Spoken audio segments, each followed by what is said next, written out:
and Lessie and JB and Adam. We're here, and he's got his water. Not beer. And we're here in San Diego, California.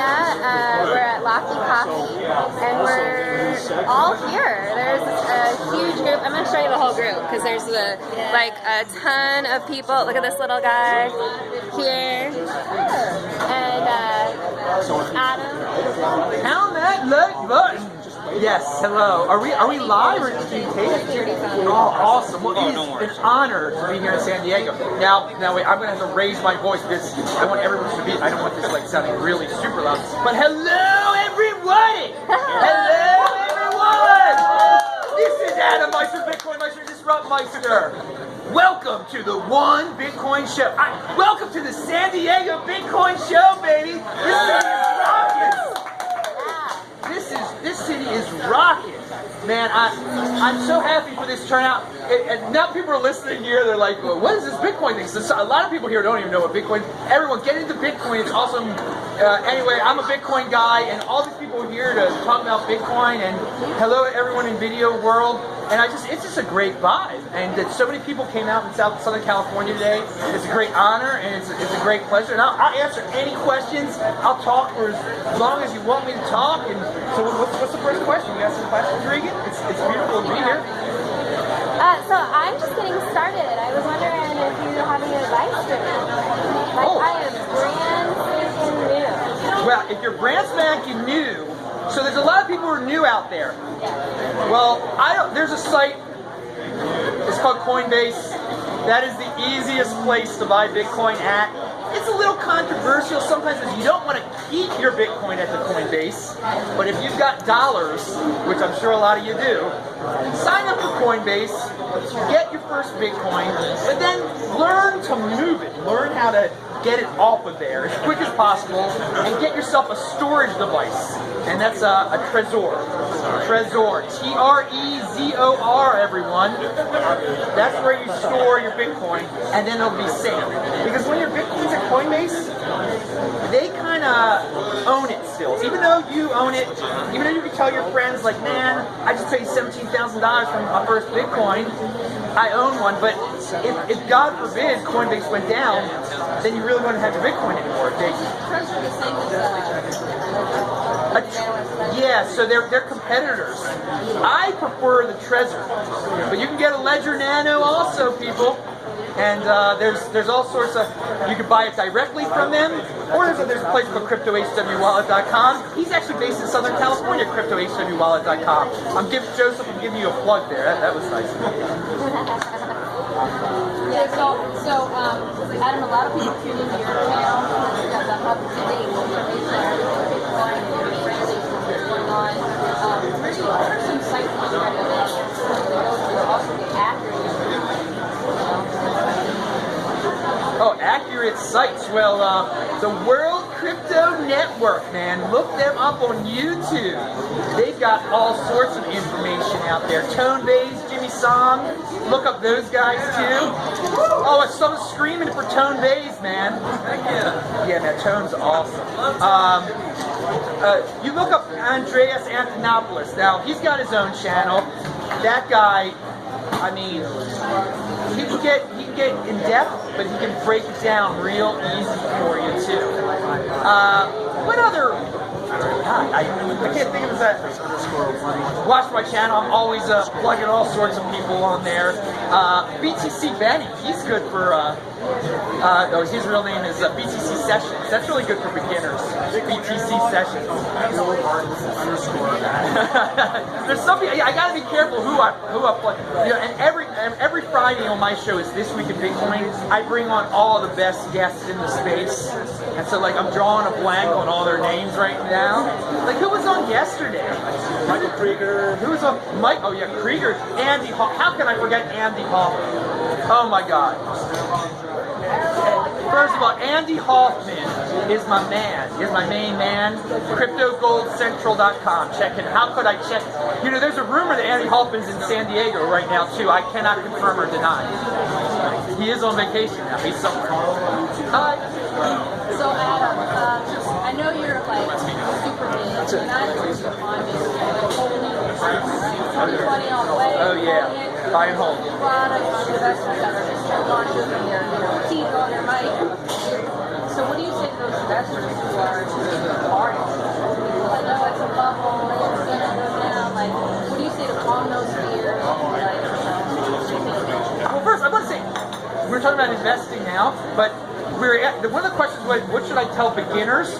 Do not jump into investing right away, people, please. If you're a beginner, again, learn how to send a Bitcoin before you buy a Litecoin. And I know that sounds really simple for certain people that are experts, but trust me, people, I encounter all levels. And it's really hard for people, when newcomers, it's so hard to even send a Bitcoin at first. So learn to send a Bitcoin before you buy a Litecoin. There's a saying right there. But what do I say to altcoin investors of the world? Is there an altcoin bubble that's going on? Was that the question? Or no, the price of Bitcoin is not a bubble. This is only the beginning. This is only the beginning. I mean, we were just talking, some guys and I, that people don't even, if you look at the fundamentals of Bitcoin, they're so impressive. And people aren't even buying Bitcoin on its fundamentals yet. Many people are buying it just as a golden hold mechanism. Golden hold, baby, strong hand, 2020, seriously. But once people realize some of the things that are coming with the Lightning Network, we were talking about RSK and everything, that's even going to pump the price up. And all these institutions, remember, this is such a unique time in the world. In terms of like regular guys, regular people are buying Bitcoin before the institutions get in. It was the opposite, with the Facebook ICO or IPO. With the initial public offerings, it used to be the institutions would get in before the regular people. We have totally reversed it. So. It's definitely not a bubble in terms of Bitcoin. Now with some of these coins, with these dollar coins, with these cheap coins, I was in freaking South Korea. I saw it firsthand. It is a bubble. Like, these people are buying it because they're day traders. So, you're talking about like IOTA and stuff. Total bubble, total. These things are ridiculous. Some of these things are totally ridiculous. Now, again, okay, so picking on IOTA all of a sudden. They're like, that's not even a 5th tier one. There are all these 5th tier ones that just get pumped and dumped. You have to be. So there's, with the 5th tier, 6th tier coins, the junk coins, I think there's definitely a bubble in junk coins. Now then when we get back up to the top tier altcoins, I'm not the biggest fans of them, but Ethereum is going to do. I mean, that's probably not a bubble. No, that's not a bubble. I mean, it's got a use case. Again, you have to value your wealth in Bitcoin. Some of these things are like, oh, it's going up so much in dollars. Ethereum's $1,000 now. But Ethereum was worth 11% of a Bitcoin a few months ago. Now what's it worth? 6% of a Bitcoin or something? So it's actually lost value in terms of Bitcoin. Value your wealth in Bitcoin. That's another important lesson to learn here. Even with bubbles, it's kind of like, I heard say like, so what? So what if price goes down for a while? It's not going away. Technology's not going away. Blockchain's not going away. We're just kind of changing our financial infrastructure anyway. So to see the big picture. Oh yeah, I mean the whole ecosystem, the cryptocurrency is just. I mean, it's gonna hit $1 trillion in market cap soon. I mean. Oh, I don't want to jinx it, but I mean that is going to be a really exciting time, and that'll get more and more people into it. That's a mainstream media type of story. They'll pick that thing up in a second when it gets to. You see, notice like I'm like doing the left side. I know. I love my left side is better than my right side. There's a little. There's a little behind the scenes thing. I've got all these quirks here, man. I gotta show the left side instead of the right side and everything. Oh, that's fun. It's great to do these live things. I love these live events. And I'll be in Los Angeles next week. There's a little sneak preview, everyone. Hopefully on Sunday the 14th, we'll have something in Los Angeles. Maybe I'll go to the Meetup. There's supposed to be some Meetup in Los Angeles too. And San Diego has their own Meetup too. So if you're, I wish I could have made it. It was before I got here. North County's got one too. There's San Marcos. This is awesome how all over Southern California they're popping up. I mean, we got the one Rocky Colombo. Shout out to him. He's in Ontario or something like he's got a good event, and he's been on This Week in Bitcoin too before. And thank you, Tyson. Thank you for your patience. Thank you very much for putting all this together today. This is really awesome. For sure, I love it. It's so in California. You're from Baltimore? Woodlawn. Woodlawn. Oh wait, you're hardcore. Okay. You are hardcore. So my accent Did you switch did up. you go to Did you go to Woodlawn High School? What year? Well, no, I'm not gonna say that. We don't want to say we're gonna give all that away. No. But man, Woodlawn is hardcore. That's where that event took place. That was, what was that called? That podcast that just This American Life did that story about that guy who went to jail for murdering his girlfriend. And Serial. That took place where this lady went to high school, Woodlawn. Serial. Yeah, Woodlawn. So yeah, even like some county schools in Baltimore are hardcore. Like if you went to Woodlawn, if you hung out in Woodlawn, other people watching this, you'd be like, oh my god, this is a suburb. This is kind of good. You know, and that is nothing compared to Baltimore. But yet, like when you go to like San Francisco, people are like, oh, the Tenderloin is kind of ghetto. I'm like, dude, you do not understand the East Coast, and that is why if East Coast people actually came to the West Coast, they would all stick around here. I mean, the West Coast is so much. It's a lot different. And you know, shout out to my people in Woodlawn. Shout out to the people in the northwest suburbs of Baltimore County. To my black people, to my Jewish people out in the northwest suburbs of Baltimore County. And everybody out there. But Woodlawn in the house too. I'm giving shout outs here. I'm a rapper. Well, Adam, I want to thank you because I know you're busy and you totally made time for us. That was super cool. Oh, well, no. I mean, it is a pleasure to be here, and I can't wait to answer everybody's questions. And you know, this has been like a total Adam Meister type of a show. Like he's talking Bitcoin, but then all of a sudden he's talking like Baltimore County suburbs, Woodlawn High School. People are taking questions. Anybody want to ask a question? He hasn't talked about. Yeah, any question. Okay, let's talk about this. Yeah, there's a local company called Reegan. They have an app on the Play Store. They're just down the street, it's owned by a guy named Paul. And it's basically a Bitcoin app, a Bitcoin payment app. And they're working on a new app called Edge, which is Ethereum. So I want to advertise for him. He's been a great help to the community. He's actually hosted some meetups. And what is it called again? Oh, it's called Airbits. Airbits. That's their company. And then there's going to be a new app called Edge. Okay. It's just one of the many Adam say something. apps, but yeah, it's great. I think so awesome. I noticed that it's in downtown San Diego, a Bitcoin company, and that is a very well-known company too. So San Diego, you got something special here, man. And and we almost they've got a great space down there, and we almost were able to have the event. There was a guy who was in the Andres.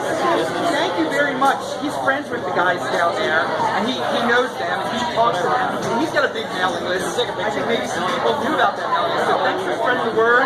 And hey, everyone, thank you to everyone. Yeah, that's my Good question. Can you like run down that? I didn't quite caught it. Yeah, so the crypto dividends is simple. If you are a buy and hold Bitcoin person and someone creates a fork of Bitcoin, you are entitled to that new coin, that new altcoin. And so I call that a crypto dividend. You're like getting paid a dividend. Now I know it's not an exact dividend and everything, but it's an easy way of thinking about it. Just like Bitcoin is not really a coin. So I'll be speaking about crypto dividends in San Francisco at the San Francisco event on the 15th and 16th. But going back to crypto dividends, yeah, it's great. It's just a way of making holding Bitcoin that much more lucrative. You're getting interest from your Bitcoin by people creating these new coins from Bitcoin. It's a unique distribution method, and the one I'm most excited about right now, because it's really unique, and I'm going to make a video about it on the streets of San Diego soon, is this Be Private. Be Private is going to be a fork of Bitcoin and a fork of Z Classic, and it's going to be this anonymous version of Bitcoin. But it's very unique because two different type of holders are going to get it. If you're a Bitcoin holder, you're going to get it, and if you're a Z Classic holder, now I'm not an altcoin holder or anything like that, but it's a really unique. You got to differentiate yourself in this space. If you're trying to make an altcoin, it better be able to do something. I mean, we've already had a bunch of Bitcoin forks, a bunch of Bitcoin crypto dividends, so now you got to have something that's going to differentiate yourself. That's going to put pressure on Trezor, on Ledger, on the exchanges to have these things, have these new coins be incorporated with these new coins. Now, so if you're listening to Trezor and what's an exchange here? Bittrex and Bittrex, do the B private fork. You're going to get so much business if you make the B private fork. If you accommodate for that. Yeah, people are cheering. And again, this is some fine water. And this is what you gotta do. You stay healthy. You don't get away from that alcohol. That's Adam's health tip of the day. Drink fine water when you're in San Diego at the meetup. I don't know what that red button is. I can see that red light on my screen, so. Red button? Yeah, see that real red light there? Oh, I don't know technology at all. Dude, I don't even what is it, the battery? I don't even know what it's Anyone called. have any pressing questions they want to ask? Our audience want to know as well. I wanted to bring up mining. So there's Dragon Mint that came around, and I wanted to see if you have any, some information about that, because I know I haven't That was released a it yet. total. Oh yeah, I'll talk about that. That was total fun. I mean, these people talk about these dragons and all these new mining that's going to destroy Bitcoin and make it unprofitable. And you know what? It's if people want to create their unique versions of mining and make things more efficient, be my guest. But these rumors, they're rumors, and there's nothing's going to destroy Bitcoin. There's no evil mining algorithm out there that's going to take over Bitcoin, hack Bitcoin. I mean, there's things that I hear. When you're a content creator, you hear the craziest rumors, and people love rumors. People love drama. People love FUD. But if you hear, my recommendation for people is if you hear magical names of magical things that are going to destroy Bitcoin, hash graph. I get asked about this hash graph stuff like all the time. Who cares? No, it's not going to destroy Bitcoin. So people who keep asking me about the things that are going to destroy Bitcoin, they're not. But no, and again, it's good to clear up the rumors, what's true, what's not, but if you're holding a lot of Bitcoin and you think, oh, this can be destroyed in a minute, I can see why you'd be scared. But you just got to get it through your head that there are a lot of people just trying to scare you out of it. They're trying to scare you out of Bitcoin, and you got to have the strongest of hands. The 24-inch python, the strongest of hands. What's your take on the Bitcoin futures? The Bitcoin futures, I think it's great. It's not hurting Bitcoin at all. It's getting mainstream media interested in it. It's getting mainstream people, finance people, to consider this is a really legitimate new asset class.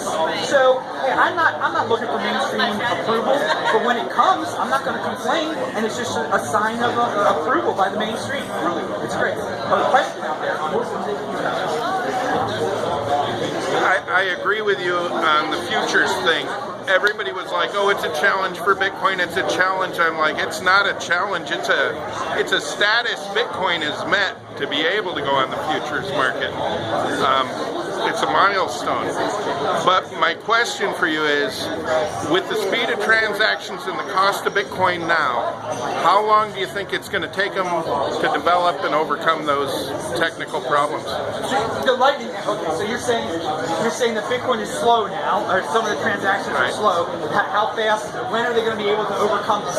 Well, this week in Bitcoin, I think it was a week ago, we had Paul on. He was talking about the lightning network, and people kept asking me, "When's it going to be ready? When's it going to be ready?"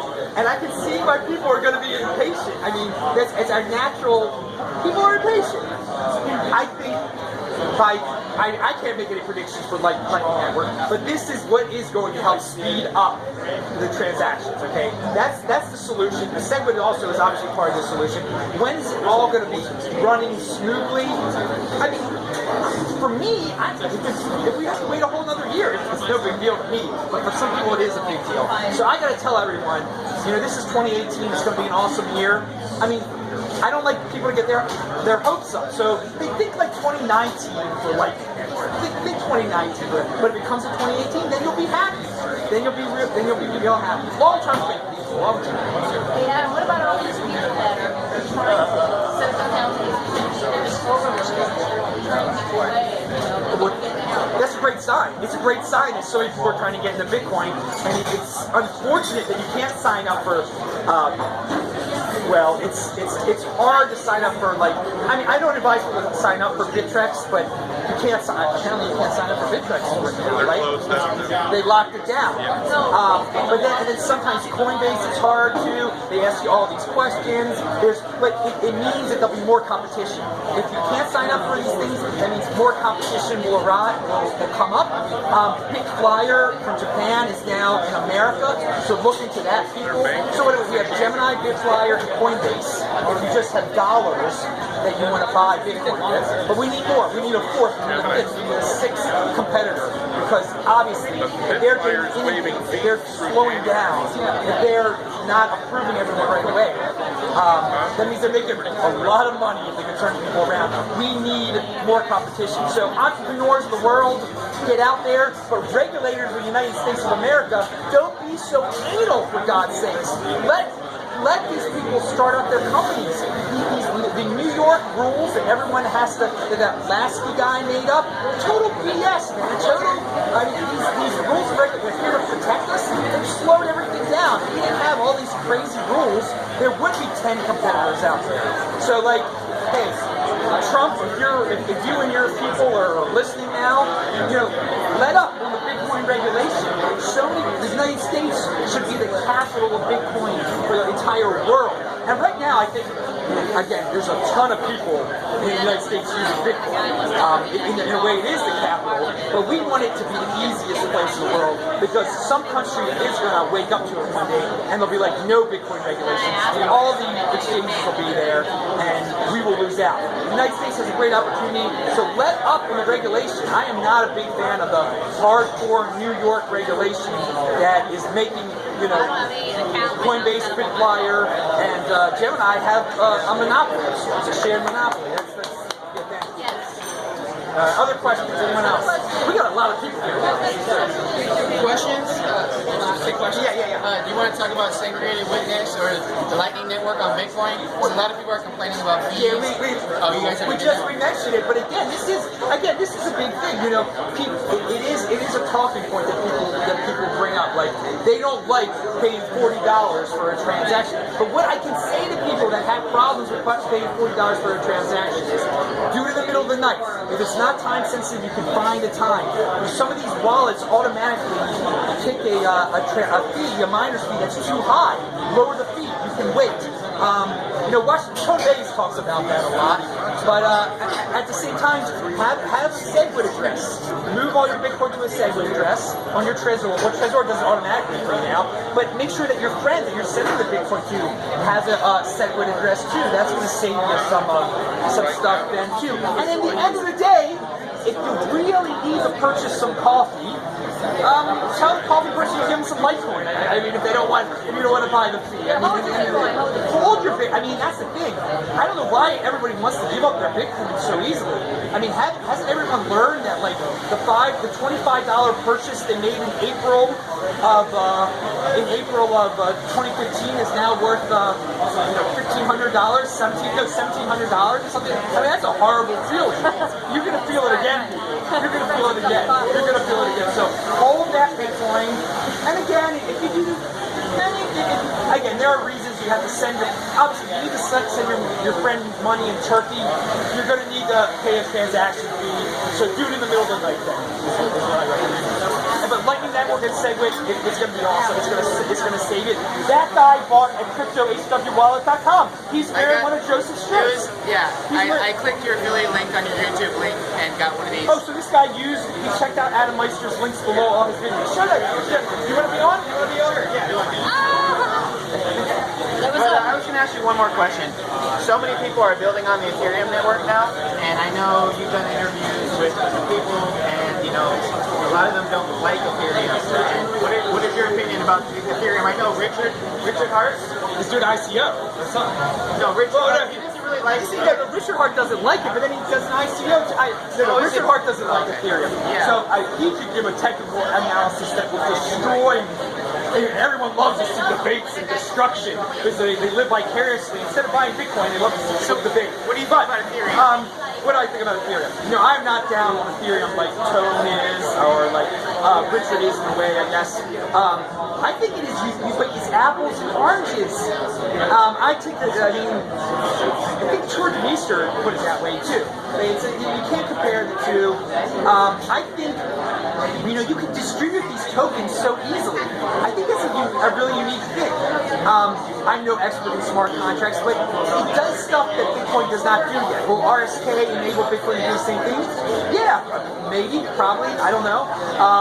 But Ethereum, it does some interesting things, but don't compare it to, don't say it's the next Bitcoin. If you say it's the next Bitcoin, you don't understand what this is all about. So I'm not telling people to buy it, but I don't think it's a scam, and I think it's really interesting, and I think it brings interest to the space. It brings people to the space. Again, if you're buying on Coinbase and you're like, oh, Bitcoin is too expensive, I'll just get Litecoin or Ethereum. No, that's not a legitimate reason to get into Litecoin or Ethereum. That's not what. Litecoin basically is Bitcoin, but Ethereum again is not Bitcoin. I think it is interesting. People are doing interesting things with it. Are real businesses using it yet? I don't know. But obviously you can build ICOs on it. I mean, that's a use case. Whether you like, I don't like ICOs. I think it's going totally haywire. Although ICOs might be a different version of ICOs. Might be just what the future is all about in terms of raising money for businesses. It will metamorphosize. ICOs will evolve to something that's a little bit less scammy, I think, because some of them are just total cash grabs and everything. But I think there's going to be a metamorphosis, and I guess Ethereum will play a big role in that. But again, buy and hold Bitcoin. I'm not telling people to buy Ethereum, but I have warmed up to Ethereum over the years. And again, because when you first get into it, you're like, all these corporate people are pumping it. Well, the corporate people are pumping it just for greed. They're pumping it for the wrong reasons. They're pumping it because they want it to be the next Bitcoin. Those are totally the wrong reasons to get into Ethereum. So, but if you're in Ethereum, if you're like a developer, you're a builder, and you've got these creative ideas with it, then yeah, be my guest. It's cool. You always talk about crypto dividends. For the other people that might not know, what's the easiest way to set yourself up to get the crypto dividends? Not leaving it on. That's a beautiful question. Do not leave your Bitcoin on Coinbase. That's my best recommendation if you want to get your crypto dividend. They just gave people the Bcash the other day, January 1st, right before January 1st. 6 months. If you had it on your Trezor, you would have gotten your Bcash on August the 1st. People still haven't gotten their B Gold from Coinbase yet. They may never get their B Gold from Coinbase. Some of these other ones that are out there, Coinbase is never going to give it to you. They're never going to give you B Diamond, probably. So the best way to get your crypto dividends is to have it on your Trezor. Control your private key. On your ledger. Control your private key. Learn what that means, everyone. Do not keep them on the exchange. Now, some exchanges, if you, for some reason, already have your Bitcoin on an exchange, if you're one of those 19-year-old traders and you're just like, nah, man, I'm a risk taker. I drive a fast motorcycle. Okay, sometimes they will credit you sometimes, some of these exchanges. It's a shame that some of these exchanges in foreign countries totally, they can run away with your money at any time. They're better with crypto dividends than Coinbase is. So maybe Coinbase could learn a few things, a thing or two from some of these exchanges in foreign countries. But again, the best thing you can do to collect your crypto dividends is just control your private key. Crypto dividends are so awesome. All you do is just collect them. It's free freaking altcoins for you that you can then turn into Bitcoin. You can do whatever you wanted with that. It's so much safer than being a trader. And I know that people want to be traders out there, especially on the Tizen channel. Shout out Tizen and Leon Fu. But if you just want to simplify your life and not have stress, just hold your Bitcoin on your Trezor, on your ledger, and you'll get your crypto dividends eventually. And hopefully there will be a tool out. Entrepreneurs of the world, listen up. Make a reliable crypto dividend splitting tool. I'm actually going to talk about that on my show later today too. Pound that later. When do you think Meetup will be on Trezor? When do you think? What's your question? No. Trezor will. Trezor. The question is like, will Trezor get around to splitting all of the crypto dividends for you? I mean, B-Diamond tells me that they're trying to talk to the Trezor people. I don't talk to the Trezor people. They got a lot on their plate. Trezor, there's such a demand for Trezor, they can't ship them out fast enough. So they're worried about producing Trezors. They're worrying about splitting dividends. They're worrying about making everything safe. Still, they got different priorities. When will B-Diamond be available on their Trezor? I have no idea. I think B-Private might jump ahead in line, to tell you the truth. I really think this B-Private thing, because B-Private is also a fork of Z Classic, which is a fork of Z Cash, and you can already store Z Cash on a Trezor. So that just makes me think, well, if Z, at the end of the day, B Private is associated a little bit with Z Cash and Bitcoin, it might be easier for them to accommodate B Private than all these other crypto dividends that are coming down the line. But hey, remember, you don't have to worry about Trezor when it comes to B-Rhodium. B-Rhodium is an airdrop crypto dividend, so look into B-Rhodium. Only Andy Halton and we're the only guys talking about it. Andy Halton and Adam Meister, the only people in the crypto media space that are talking about B-Rhodium right now. Look it up on my channel. They're doing the airdrop on the 10th. So go to the B-Rhodium site, learn all about it, go to my site, and you'll be able to get this airdrop.